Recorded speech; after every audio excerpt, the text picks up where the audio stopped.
السلام علیکم ورحمۃ اللہ وبرکاتہ۔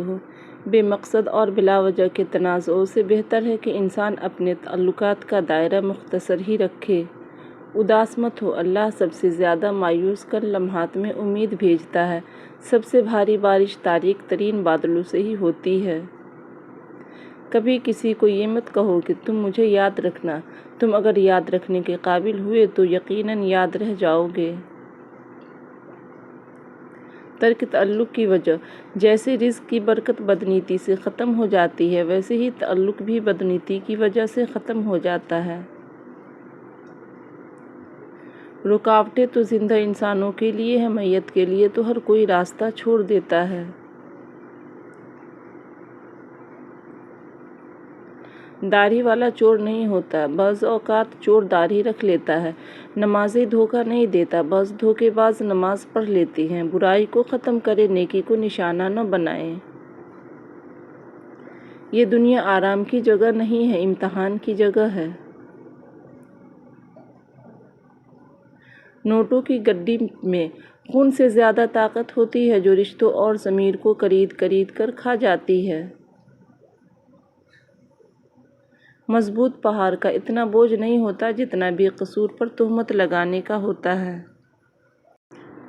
اللہ کی پکڑ سخت ہے، ہمیشہ اللہ سے ڈرتے رہنا اور کبھی بھی کسی غربت، بے بسی اور بیماری کا مذاق مت اڑانا۔ اللہ کی پکڑ بڑی سخت ہے، یہ وقت تم پر بھی آ سکتا ہے۔ یاد رکھنا، بادشاہ کو فقیر اور تندرست کو بیمار ہونے میں دیر نہیں لگتی۔ سچے لوگوں سے دوستی رکھو، وہ اچھے دنوں میں سرمایہ اور برے دنوں میں محافظ ہوتے ہیں۔ کسی مشکل میں کسی بزدل سے کوئی مشورہ مت کرنا، کیونکہ وہ تمہاری بچی ہوئی ہمت کو بھی ختم کر دے گا۔ یا اللہ، میرے دل کو منافقت سے، میرے عمل کو دکھاوے سے، میری زبان کو جھوٹ سے اور میری آنکھوں کو خیانت سے پاک کر دے، اور ہم سب کو اپنا شکر گزار اور عبادت کرنے والا بنا دیجیے۔ جب یقین ٹوٹتا ہے تو سب سے پہلے زبان چپ ہو جاتی ہے۔ چراغوں سے نہ پوچھو کہ باقی تیل کتنا ہے، نہ ہی سانسوں سے پوچھو کہ باقی کھیل کتنا ہے۔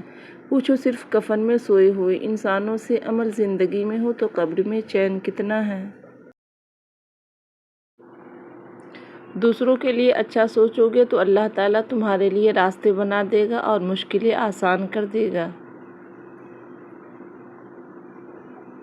کسی نے پوچھا، اب معجزے کیوں نہیں ہوتے؟ جواب ملا، تمہارے بے شمار گناہوں کے بعد بھی اللہ تمہیں بھوکا نہیں سونے دیتا۔ یہ کیا معجزہ نہیں ہے؟ کھلی دشمنی منافقانہ دوستی سے بہتر ہے۔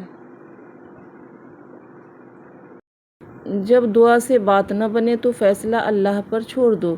اللہ تعالیٰ اپنے بندوں کے حق میں بہتر فیصلہ کرنے والا ہے۔